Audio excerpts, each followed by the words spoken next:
Jibril, kau turun jemput kekasihku Muhammad. Saya mau hibur dia. Kemana? Pantai Tanjung Bira. Banyak ubur-ubur. Ancol? Bukan. Malino? Bukan. Kemana? Langsung ketemu dengan Allah. Bapak-bapak kalau diundang Panglima TNI, senang apa enggak? Pasti senang. Saya baru-baru di WhatsApp Menteri Agama. Di WhatsApp Menteri Agama. Dengan hormat memohon kepada saudara Dasat Latif untuk membawakan hikmah Isra Mi'raj tingkat kenegaraan di Istana Presiden Republik Indonesia. Begitu saya terima itu WhatsAppnya, saya print. Saya suruh anggotaku, print kau ini. Saya bawa pulang kampung. Saya kasih lihat semua sepupuku di kampung. Sepupumu bos, Istana Presiden. Bukan kaleng-kaleng ini istana. Coba. Padahal presiden ada habis masa jabatannya. Presiden ada pensiunnya. Istana negara, istana yang angker. Semua orang mau masuk di situ saling baku fitnah untuk masuk. Mana enak itu istana? Sudah berapa yang penghuninya sudah mati? Tapi saya bangga. Istana negara, simbol kenegaraan. Rumah paling mewah. Bukan karena isinya, tapi status kenegaraannya. Bangga saya. Sampai selfie-selfie lagi. Pak Presiden. Coba. Senang kita. Gimana kalau Allah yang mengundang? Nabi lagi duka, diundang. Lalu mulailah diperjalankan. Dari Masjidil Haram ke Masjidil Aqsa. Makkah ke Palestina. Lalu take off. Naik ke Sidratil Muntaha. Ketemu dengan Allah. Allah pertunjukkan akhlak mulianya.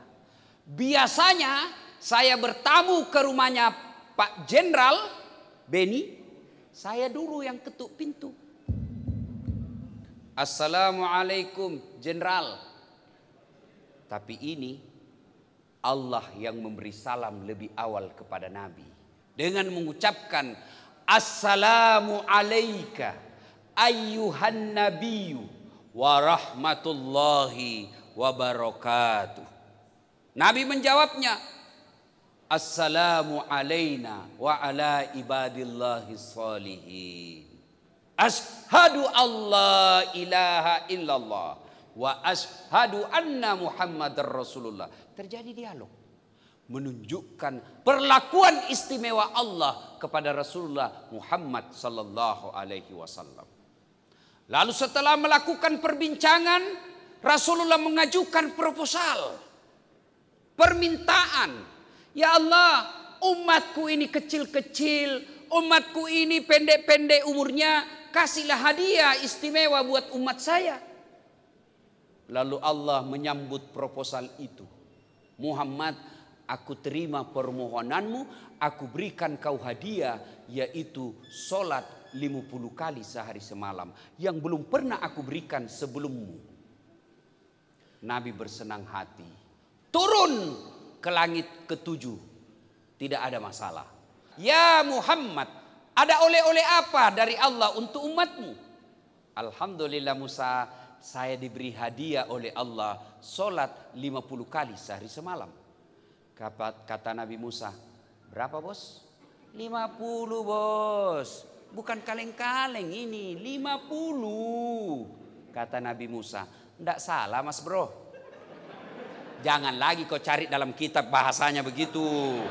Ini bahasa dasar supaya enak didengar, bos. Kan lagi tren itu begini, Bu, toh? Apa maksudnya nih, Bu? Salam apa nih? Hah? Nah, salam ini, Bu, percayalah tidak laku ini kalau tidak ada ini. Mau dapat ini tidak ada ini, pret. Ya kan? Kata Nabi Musa, kau naik diskon. Tidak mungkin umatmu mampu melakukan itu yang 50. Saya saja umatku gede-gede, besar-besar, panjang umurnya, kuat-kuat. Tidak mampu kalau 50. Kau minta kekuranganlah. Naik Allah kepada Allah. Ya Allah, terlalu banyak bedek kasihan. Tolong didiskon. Kurangi ya Allah.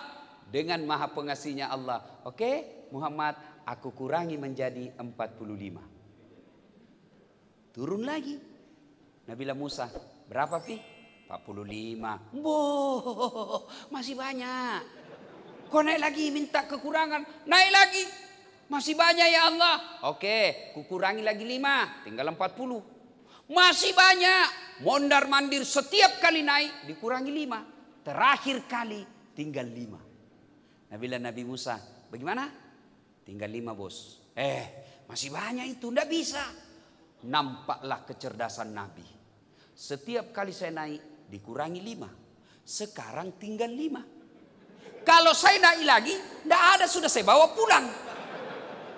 Subhanallah, alhamdulillah. Apa yang dicemaskan Nabi Musa benar adanya. Sekarang saja tinggal 5. Masih ada prajurit hari Jumat saja. La haula wala quwata illa billah. Tinggal 5 bos. Masih kau tidak mau selesaikan. Jaga kau. Apa ini? Tinggal dikasih 5 hari Jumat saja Nabi bikin. Itu pun hari Jumatnya paling terlambat datang, paling cepat pulang. Duduk di dinding. Orang khotbah. Orang semua lihat dia. Tidak malu-malunya mau ditegur, tapi dia perwira.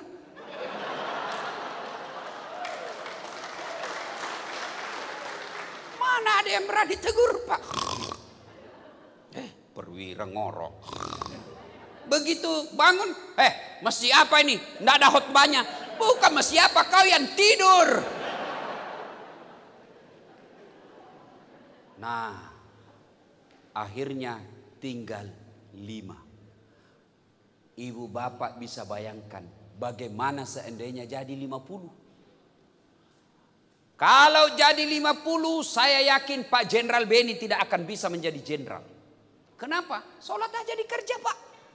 Baru bangun, hayya 'alas shalah. Sholat. Begitu mau naik mobil, hayya 'alal falah. Sholat lagi kita, Pak.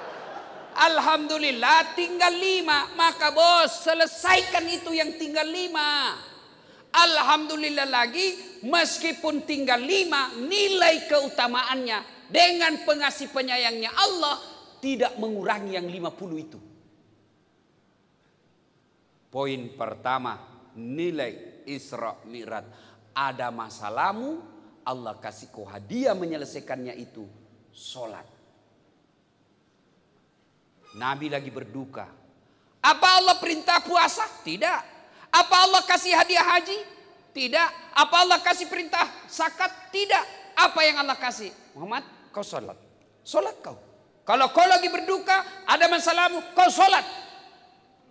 Maka saudaraku, prajurit-prajurit angkatan laut, jika ada masalah dalam kepangkatanmu, jika ada masalah dalam keluargamu, jika ada masalah dengan kerjaanmu, jangan kau jauhi Allah, dekati Allah. Bukan dengan cara haji dan umroh, tapi salah satu yang paling efektif dan bisa kita lakukan kapan dan di mana saja, yaitu sholat 5 waktu.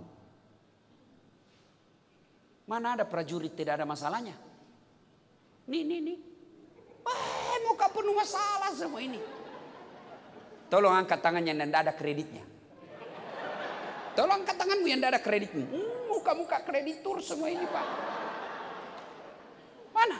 Gaji kita terbatas. Selera istri tak terbatas. Iya. Mana ada, tidak ada tentara masalahnya. Jangankan bapak-bapak prajurit, bapak pikir Ustadz Dasat tidak ada masalahnya? Masalah Pak. Salah satu yang paling masalah buat saya sekarang, banyak janda-janda yang curhat.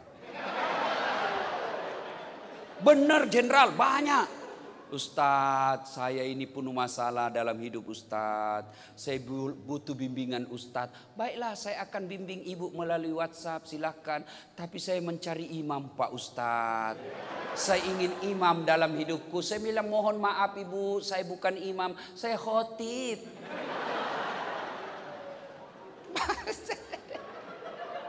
Pak, hidup ini penuh masalah.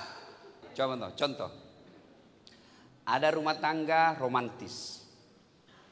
Panggil istri sayangku. Panggil suaminya abangku sayang. Romantis betul. Tapi apa masalahnya? Sampai sekarang masih ngontrak-ngontrak. Ekonomi masalahnya. Ada lagi rumahnya bagus. Mobil mewah. Tabungan cukup. Apa masalahnya? Suaminya selingkuh, istrinya membalas. Coba. Iya toh, rumah mewah, saling setia, ada lagi masalahnya apa? Tidak punya anak. Ayo, rumah mewah, saling setia, ada anaknya, selesai masalahnya. Anaknya nakal, kena narkoba. Tidak ada rumah tangga, tidak ada masalah. Semua punya masalah. Maka ketika ada masalah, yuk aplikasinya sholat.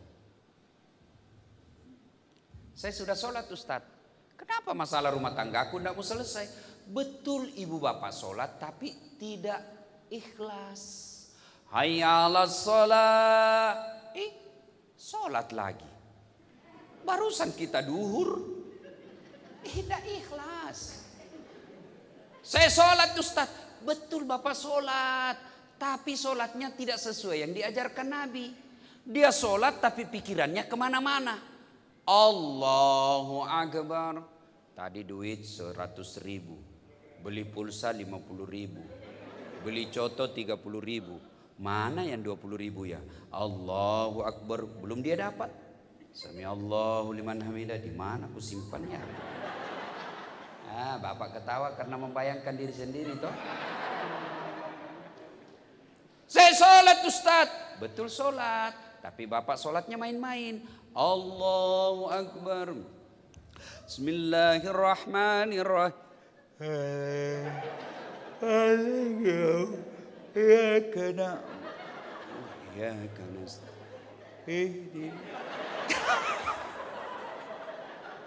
Sholat pakoti polo. Siapa ajar kau beleng-beleng. Allahu Akbar. Ada juga sholat itu pakai keju-keju. Bapak sholat bayangkan diri sendiri. Bagaimana ceritanya? Ya, jadi kalau ada persoalan kepangkatan kah itu, rumah tangga kah itu, ekonomi kah itu, sudah deh, lebih kau curhat kepada Allah melalui apa? Sholat. Tidak mungkin Allah berikan kejayaan kalau bapak tinggalkan Allah. Siapa yang punya dunia? Bapak jadi prajurit supaya dunianya baik. Jujur aja, munafik kalau bukan itu. Saya ngejar profesor di Unhas sebagai dosen, itu karena saya mau memperbaiki dunia saya. Tapi siapa yang punya dunia? Siapa yang punya dunia? Allah. Artinya mustahil Allah kasih dunia kalau yang punya dunia kita jauhi. Contoh. Saya akrab dengan Gubernur Kaltim, Pak Isran Nur. Saya ke Kaltim. Assalamualaikum Pak Gubernur. Pak Ustadz. Saya lagi di Balikpapan. Saya ada masalah ini Gubernur. Apa Ustadz? Saya mau silaturahmi sama keluarga saya, tapi tidak ada mobilku di sini. Oh, gampang Ustadz. Tapi saya lagi di Jakarta ini. Tidak ada masalah Ustadz, tunggu. Gubernur telepon ajudan. Ajudan, siap. Itu ada Ustadz Dasat di bandara. Siap, perintah. Kau bawa ke mobil, isi full tankinya, jangan lupa kasih pembeli pulsa. Siap. Datang ajudan. Izin, Ustadz. Kiriman dari Pak Gubernur. Kuncinya full, ada sopir, ini pembeli oleh-oleh. Selesai masalahku soal mobil. Kenapa? Saya akrab sama yang punya mobil. Sebaliknya ada prajurit angkatan laut, tidak pernah ketemu sama ini gubernur, tidak kenal, tidak pernah lihat sampai ke Balikpapan. Assalamualaikum Pak Gubernur, saya dari angkatan laut dan Lantamal 6 Makassar. Saya lagi di Balikpapan, mau jalan-jalan, izin Pak Gubernur pinjam mobilnya. Kira-kira siapa ditelepon gubernur? Ajudan? Bukan. Siapa? Kapolres. Tangkap itu, ada angkatan laut gadungan. Coba. Tidak pernah ngadu kepada Allah, tidak pernah ketemu Allah. 5 waktu lepas, hanya ketemu hari Jumat. Paling terlambat datang, paling cepat pulang. Tiba-tiba ada masalahnya, datang kepada Allah. Ya Allah, saya sudah capek hidup ya Allah.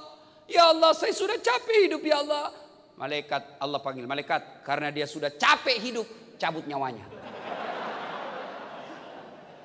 Apa gitu? Contoh lagi, ini Pak Jenderal, bintang 1. Mudah-mudahan segera bintang 2. Jangan istri 2 Pak, bintangnya yang 2, bukan istri. Tapi berani Pak Jenderal tadi ini. Barusan saya dapat prajurit Pak, berani bicara poligami depan istri. Biasanya itu kan sembunyi-sembunyi. Ini ada istri beliau, saya bilang dalam hati, hebat juga nih Jenderal ini. Pak, beliau punya ajudan. Kira-kira kalau beliau panggil ajudan, ajudan, apa sikap ajudan? Siap Jenderal. Biar dia lagi tidur makan pisang goreng, panggil. Itu langsung hilang itu Pak, langsung masuk ditelan bulat-bulat. Siap perintah Jenderal. Iya toh? Iya Pak Jenderal. Ada kira-kira ajudan dipanggil, ajudan, tunggu dulu Jenderal. Bila kau tunggu di kakimu bos. Kau berani tunggu-tunggu. Wah, ajudan, Bapak anda lihat saya sibuk. Pret, mana bisa Pak. Ayo. Padahal beliau ada mutasinya. Beliau bisa tinggalkan tempat ini, pindah lagi ke tempat yang lebih tinggi. Begitu takutnya kita. Tidak berani mengatakan tunggu. Tidak berani mengatakan saya lagi sibuk. Lalu kenapa ketika Allah memanggil kalian para prajurit, hayya 'alas shalah. Sini kau. Saya kasih kau. Sini. Kau sholat. Kau sholat dulu. Sholat dulu. Baru Allah membalasnya lagi. Hayya 'alal falah. Ibu bapak tahu itu hayya 'alal falah? Arti sederhananya, sini saya kasih kau kejayaan seperti yang kau mau. Saya mau jadi jenderal. Allah jawab, sini saya kasih kamu. Saya mau rumah tanggaku bahagia. Allah dengar, sini saya kasih kamu. Saya mau lunas utang-utangku. Sini kata Allah, gampang saya lunasi utangmu. Sini kamu. Hayya 'alal falah. Itu artinya, sini saya lunasi utangmu. Sini saya sembuhkan penyakitmu. Sini saya naikkan pangkatmu. Itu hayya 'alal falah. Allah panggil, Allah dengar doa kita. Tapi jawaban kita, tunggu. Lagi ada tamu. Tunggu, lagi ada pembeli. Tunggu, lagi sibuk. Ya sudah kata Allah, ya sudah. Kalau gitu kau tidak mau saya panggil, ya uruslah itu dirimu sendiri. Maka tantangan kita di Isra Mi'raj ini, ada masalah, yuk perbaiki sholat. Demi Allah, tidak ada orang sengsara hidupnya kalau dia baik sholatnya. Saya kasih contoh. Ada prajurit angkatan laut. 1 hari 5 kali datangi istrinya Pak Jenderal. Pagi datang ajak ngomong ibu. Tengah hari datang lagi bawa masakan ala kadarnya khas daerah. Bu, ini namanya jalan kote. Ini masakan khusus dari saya bu, saya belajar sendiri. Sore lagi datang lagi. Bu, ini namanya onde-onde. Ini kelapa, biji-bijinya dikaprun, jelaskan. Mau maghrib lagi, datang lagi. Bu, ini namanya palu butung. Gini. Mau isya sebelum pulang lagi, datang lagi kasihan. Bu, ini namanya rokok-rokok onti. Kandre Jawa. Subuh datang. Bu, ini namanya bubur kacang hijau. Semua negara semua budaya tahu ini Bu. Jawa tahu bubur kacang hijau, Sunda juga tahu. Maka ini adalah simbol kenegaraan kita. Nih bubur kacang hijau Bu. Semoga Ibu bahagia menikmati semua yang saya hidangkan Bu. 1 minggu aja tiap hari datang 5 kali. Langsung jenderal punya perhatian. Oh baik, ini prajurit saya. Siapa namanya suaminya itu? Ini Pak, sebenarnya beliau ini mau kasihan ini. Oh ya gampang, sudahlah, orang baik ini. Coba, itu baru manusia. Gimana dengan Allah? Yang sudah mengatakan ud'uni astajib lakum. Minta kau kepadaku, saya kasih kau. Apa Pak Jenderal pernah bilang begitu? Minta kau sama saya kasih kau. Pernah? Ayo. Manusia mana pernah? Paling teman dekat aja. Teman aja yang dibilang. Kau minta bos, tapi jangan banyak-banyak ya. Allah makin diminta, makin senang, makin diminta. Kau minta sama saya. Karena kalau kau mau minta itu berarti kau butuh sama saya. Berarti kau mengakui dirimu hamba. Maka minta kepada Allah. Cuma cara mintanya melalui sholat. Inilah pentingnya. Nah ibu bapak saudara-saudara sekalian. Tidak usah panjang cerita. Tidak ada gunanya kita Isra Mi'raj tiap tahun kalau bapak tidak sholat. Ini penting sholat. Demi Allah, orang yang baik sholatnya, kalau dia tidak bisa beli rumah sampai pensiun, insya Allah anaknya nanti yang angkat derajatnya. Kalau bapak tidak bisa jadi perwira, dari jadi tentara puluhan tahun hanya kasihan prajurit terus, tidak bisa pangkatnya menjadi perwira, nanti anaknya yang angkat derajatnya. Kalau bapak baik sholat. Tapi kalau sekarang jadi prajurit, tidak pernah sholat, ngerjanya nipu kiri kanan, nakut-nakutin orang, tidak pernah menghadap kepada Allah, sholatnya ala kadarnya. Maka bukan cuma bapak yang hidupnya hina nanti, tapi anak-anak juga biasa ikut menderita. Maka rumah tangga yang baik, perbaiki sholat. Sholat kita disempurnakan insya Allah. Apa sih susahnya sholat ini? Kami tentara Ustaz. Kadangkala piket Ustaz. Tiba waktu sholat. Bagaimana caranya Ustaz? Bapak jangankan piket, perang aja Pak boleh sholat. Namanya sholat khauf. Sholat dalam keadaan perang. Gimana caranya Ustaz orang sholat dalam keadaan perang? Nah, misalnya Bapak lagi 10 orang. 5 di depan, 5 di belakang, saf kedua. Gimana cara sholatnya? Saf pertama selesaikan 1 rakaat. Saf kedua yang 5 orang pegang senjata. Yang saf pertama dia selesaikan 1 rakaat. Saf pertama selesai 1 rakaat, dia lagi yang siaga. Saf yang kedua selesaikan 1 rakaatnya. Selesai 1 rakaat saf kedua. Saf pertama selesaikan rakaat keduanya. Dia lagi yang di belakang saf kedua yang siaga. Begitu pentingnya sholat. Tidak boleh ditinggalkan. Meskipun dalam keadaan perang kau sholat. Dan sholat ini adalah puncak penghambaan kita kepada Allah Subhanahu wa ta'ala. Sholat ini adalah puncak penghambaan kepada Allah. Maksudnya apa Ustaz?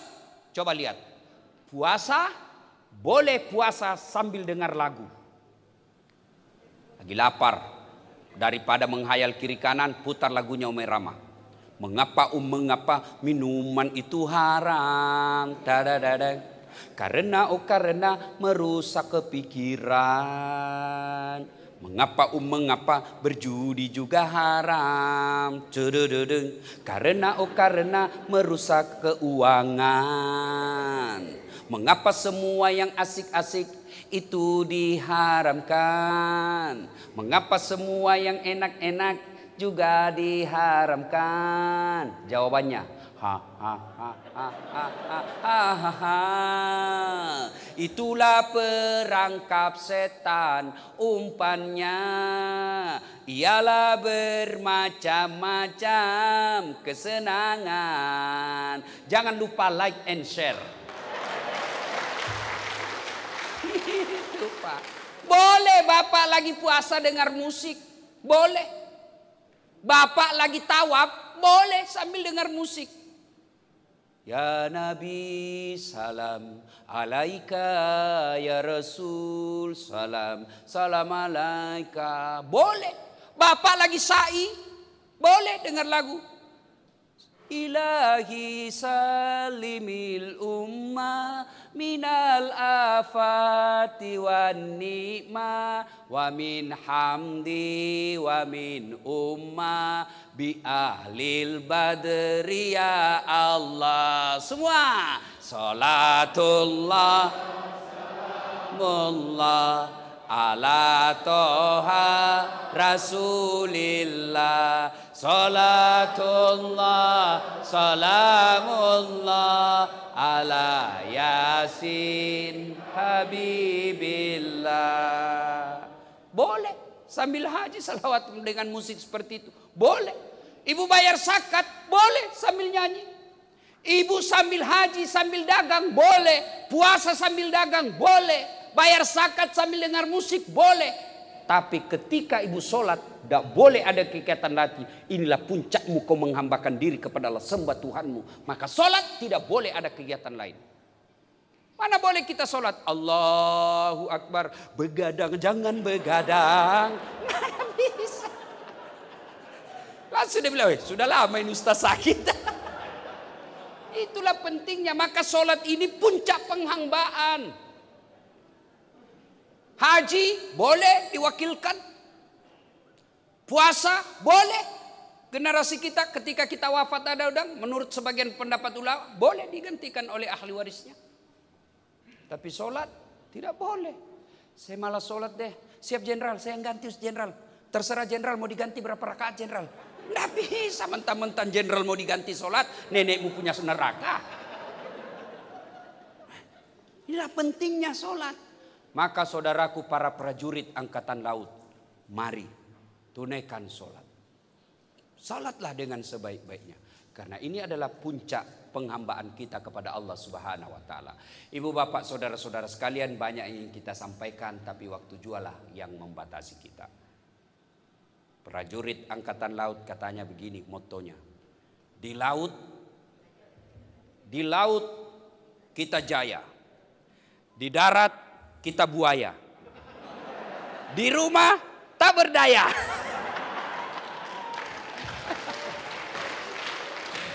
Ibu bapak saudara-saudara sekalian, terima kasih. Kita doakan Pak Jenderal segera menjadi bintang 2. Amin. Sehat walafiat.